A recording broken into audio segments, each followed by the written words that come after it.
Hyderabad city బోనమెత్తింది. Old city ఆధ్యాత్మిక శోభను సంతరించుకుంది. ఉత్సవాల్లో భాగంగా పాత బస్తీలోని లాల్ దర్వాజా సింహవాహిని అమ్మవారికి బోనాలు సమర్పించుకుంటున్నారు భక్తులు. డప్పు చప్పుళ్లు, ఆడపడుచుల సందడి, పోతురాజుల విన్యాసాలు, శివసత్తుల పూనకాలతో భాగ్యనగరం పులకించిపోతోంది. తెల్లవారుజాము నుంచి అమ్మవారికి బోనాలు సమర్పించుకుంటున్నారు భక్తులు. పాత బస్తీలోని లాల్ దర్వాజా నుంచి మరింత సమాచారం మా ప్రతినిధి శివ అందిస్తారు.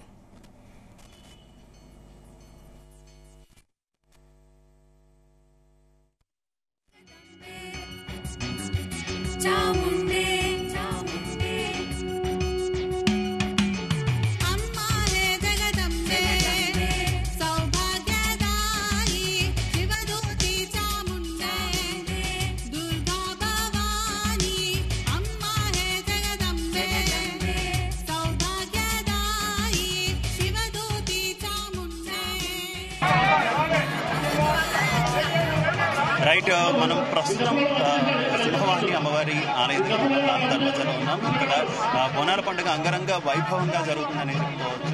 బోనాల పండుగ తెలంగాణకు ఒక ప్రత్యేకమైతే హైదరాబాద్కు మరింత ప్రత్యేకమని చెప్పుకోవచ్చు. ఆషాఢం బోనాలు కేవలం హైదరాబాద్కు మాత్రమే ప్రత్యేకం. అయితే ఈ ఆషాఢం బోనాలు మనకి గోల్కొండ బోనాలతో స్టార్ట్ అయితే సింహవాహిని లాల్ దర్వాజా సింహవాహిని అమ్మవారి ఆలయంతో ముగుస్తాయి. ఈ విషయం మనందరికీ కూడా తెలిసినటువంటి విషయం. ప్రస్తుతం సింహవాహిని అమ్మవారి ఆలయం దగ్గర ఈ బోనాల పండుగ అయితే అంగరంగ వైభవంగా జరుగుతుందని చెప్పుకోవచ్చు.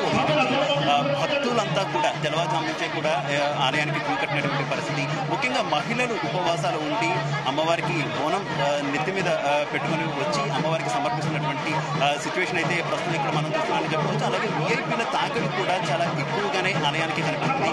ఇప్పటికీ గవర్నర్ బండారు దత్తాత్రేయ వచ్చారు. అమ్మవారిని దర్శించుకొని ప్రత్యేక పూజలు చేసి వెళ్ళినటువంటి పరిస్థితి కనిపిస్తుంది. మరోవైపు ఎమ్మెల్సీ తీర్మార్ మల్లన్న కూడా ఇక్కడికి వచ్చారు.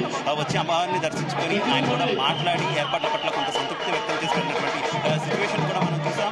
మరి కాసేపట్లోనే డిప్యూటీ సీఎం కూడా ఆయన సతీ సమేతంగా కూడా రాబోతున్నారు. అమ్మవారికి బోనం సమర్పించడంతో పాటు ప్రత్యేక పూజలు కూడా చేస్తారంటూ మనకు తెలుస్తుంది. ఇక డిప్యూటీ సీఎం రాక కోసం అయితే ఇక్కడ ఆలయ కమిటీ సభ్యులు కూడా ఎదురు చూస్తున్నటువంటి పరిస్థితి. ఒకవైపు విఐపీల తాకిడి ఈ రకంగా ఉంటే విఐపీల తాకిడి ఉన్నా కూడా భక్తులు ఏ రకమైనటువంటి ఇబ్బందులు లేకుండా అన్ని రకాల చర్యలు తీసుకున్నామనైతే ప్రస్తుతం ఆలయ కమిటీ అధికారులు అయితే చెప్తున్నారు.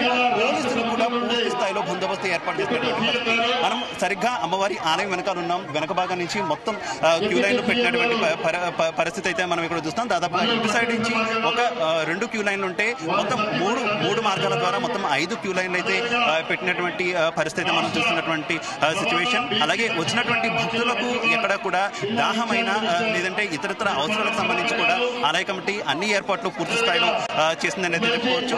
మహిళలకు ముఖ్యంగా ఇబ్బంది కాకుండా, ఎందుకంటే మహిళలు ఉపవాసం ఉంటారు. ఉపవాసం ఉండి అమ్మవారి బోనాన్ని నెత్తి మీద పెట్టుకుని ఆ దీపాన్ని నెత్తి మీద పెట్టుకుని వారు వస్తూ ఉంటారు. కాబట్టి వారికి ఏ రకమైనటువంటి ఇబ్బంది కలగకుండా ప్రత్యేకమైనటువంటి ఏర్పాట్లు అయితే చేసినటువంటి పరిస్థితి.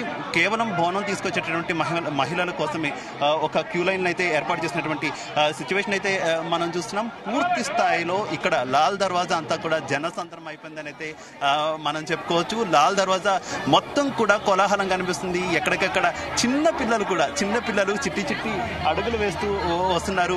వాళ్ళు కూడా బోనాల్ని తీసుకొని వచ్చి అమ్మవారికి సమర్పించడం అయితే మనకి ఇక్కడ కనిపిస్తున్నటువంటి పరిస్థితి. చాలా మంది ఎంతో ఉత్సాహంగా కనిపిస్తున్నారు. ముఖ్యంగా ఆడపిల్లలంతా కూడా చాలా అందంగా చక్కగా వచ్చి అమ్మవారికి బోనం సమర్పించి దర్శించుకున్నటువంటి పరిస్థితి అయితే మనకి ఇక్కడ కనిపిస్తుంది అని చెప్పుకోవచ్చు. ప్రధానంగా యువత యొక్క కేరింతలు అయితే ఇక్కడ ఎక్కువగా కనిపిస్తున్నటువంటి పరిస్థితి. మహిళల కోలాహలం కూడా చాలా ఎక్కువగా ఉన్నటువంటి పరిస్థితి. తగ్గట్టు ఏర్పాట్లన్నీ కూడా ఇక్కడ చేశారని చెప్పుకోవచ్చు. వాయిద్యాలతో అటు తీర్మార్ డ్యాన్సులతో మహిళలైతే అమ్మవారి బోనాన్ని అయితే తీసుకొని ఇక్కడ అమ్మవారికి సమర్పిస్తున్నటువంటి సిచ్యువేషన్ అయితే కనిపిస్తుంది. దానికి తగ్గట్టే అధికారులు కూడా పూర్తి స్థాయిలో ఏర్పాట్లు చేశారని అయితే మనం చెప్పుకోవచ్చు. విఐపీల తాకిడి అయితే అదే అనుగుణంగా కూడా ఉన్నటువంటి సిచ్యువేషన్ అయితే మనం చూస్తున్నాం. మనం కొంతమంది భక్తులతో కూడా మాట్లాడే ప్రయత్నం చేద్దాం. భక్తులతో ఏమంటారు, ఏ రకంగా ఏర్పాట్లు చేశారు, ఏర్పాట్ల పట్ల వారు సంతృప్తి వ్యక్తం చేస్తున్నారా లేదా, అసలు అమ్మవారి మహిమ ఏంటి, తదితర అంశాలన్నీ కూడా భక్తుల మాటల్లోనే మనం తెలుసుకునే ప్రయత్నం చేద్దాం. రైట్ అమ్మా, నేను అత్తాపూర్ నుండి. ప్రతి సంవత్సరం నేను మా అమ్మ వాళ్ళ ఇంటికి వచ్చి ఎత్తుకుంటాను. అమ్మవారికి అమ్మవారు మనం కోరిన కోరికలను నెరవేరుస్తుందన్న చిన్న నమ్మకం. ఏది జరిగినా ఇక్కడ ఏది మొక్కుకున్నా అది అవుతుందండి. ప్రతి సంవత్సరం. నేను గత 20 సంవత్సరాల నుంచి చదువుకుంటున్నాను. అమ్మ మీరు చెప్పండి, ఎక్కడి నుంచి వస్తున్నారు? అమ్మవారికి చాలా సంతోషంగా ఉంది. సంతోషం, చాలా సంతోషం. కోరికలన్నీ ఏమని మొక్కుంటున్నారు అమ్మవారిని? ఇప్పుడు ఏమి అనుకున్నాయి కావాలి సల్లి అనుకుంటున్నాం. అందరూ చల్లగా ఉండాలా అంతే. సరే. నాకైతే ఇక్కడ బోనాల పండుగ అంటే చాలా ఇష్టము. నేను పెళ్లి కాకముందుకు ఇట్లా ప్రతిసారి ఇక్కడికి వచ్చి దర్శనం చేసుకొని వెళ్ళేది. ఈసారి ఇట్లా అంటే పిల్లలు ఉన్నారని నాకు కుదరలేదు. ఈసారి పిల్లలతో సహా వచ్చి దర్శనం చేసుకుంటున్నా చాలా సంతోషంగా ఉంది. అందరం బాగుండాలని కోరుకుంటున్నాం. మేము ఇక్కడనే లాలరదలు ఉంటామండి. అమ్మవారికి బోనం చేయాలంటే ఇష్టము. అందరికి మంచిగా ఉంచాలని కోరిక. అందరు మంచిగా ఉండాలి. అందరు మంచిగా ఉండాలి. ప్రతిసారికి చూపిస్తుంది. నమ్ముకున్న వాళ్ళకు కోరిక నెరవేరుస్తుంది అంతే. అమ్మవారి దయ వల్ల ఇంకేం చెప్తా, అందరికీ అన్ని బాగా చేస్తుంది. మేము చత్రినాకలో ఉంటాము. అమ్మ వాళ్ళది ఇక్కడ, అత్తగారిది సికింద్రాబాద్. ఇక్కడే పుట్టి పెరిగినాము. మాకు చాలా అనుభవం. అమ్మవారి జాతర అంటే ఓల్డ్ సిటీలో అయినంత ఎక్కడ కావాలా. చూస్తున్నాం కదా భక్తులు ఏం చెప్తున్నారు అనేది మనం చూస్తున్నాం కదా. మాకు చాలా విశ్వాసం ఉంది అమ్మవారి పట్ల. అమ్మవారు మేము ఏం కోరుకున్నా కూడా ప్రతిదీ కూడా నెరవేరుస్తూ వస్తున్నటువంటి పరిస్థితి. అమ్మవారు ప్రతి విషయంలో కూడా మాకు అండగా నిలుస్తున్నారు. తెలంగాణ సమాజం పట్ల కూడా ఆమె ఎంతో దయ చూపిస్తున్నారు. తెలంగాణ చల్లగా ఉండాలి, తెలంగాణ ప్రజానికం చల్లగా ఉండాలి, దేశం సుభిక్షంగా ఉండాలని మేము కోరుకుంటున్నాం. మాతో పాటు అందరూ సుభిక్షంగా ఉండాలి, అందుకే ఈ బోనాల జాతర చేస్తున్నాం అంటూ కూడా చెప్తూ ఉంటారు. నిజంగా ఈ బోనాల జాతరకు సంబంధించినటువంటి విశిష్టత అలా సరిగ్గా మనం చెప్పుకోవాలంటే బోనాల జాతర స్టార్ట్ అయింది లాల్ దర్వాజా నుంచి అని చెప్పుకోవచ్చు. ఈ ఆషాఢం హైదరాబాద్ బోనాలకు సంబంధించి ప్రత్యేకంగా తెలంగాణ అంతా కూడా బోనం అనేటటువంటి కల్చర్ ఉన్నప్పటికీ కూడా ఆషాఢం బోనాలు స్టార్ట్ అయింది మాత్రం ఈ లాల్ దర్వాజా సింహవాహిని అమ్మవారి ఆలయం నుంచి అని మనం చెప్పుకోవాలి. ఇక్కడ బోనం సమర్పించడం ద్వారా మాత్రమే అమ్మవారికి తర్వాత మూసికి వచ్చినటువంటి వరదలు కట్టుబడడం, ఆ తర్వాత మొత్తం హైదరాబాద్ లో ఈ ఆషాఢం బోనాలు వరవడం కంటిన్యూ అవడం, ఇదంతా కూడా మనం చూసినటువంటి పరిస్థితి.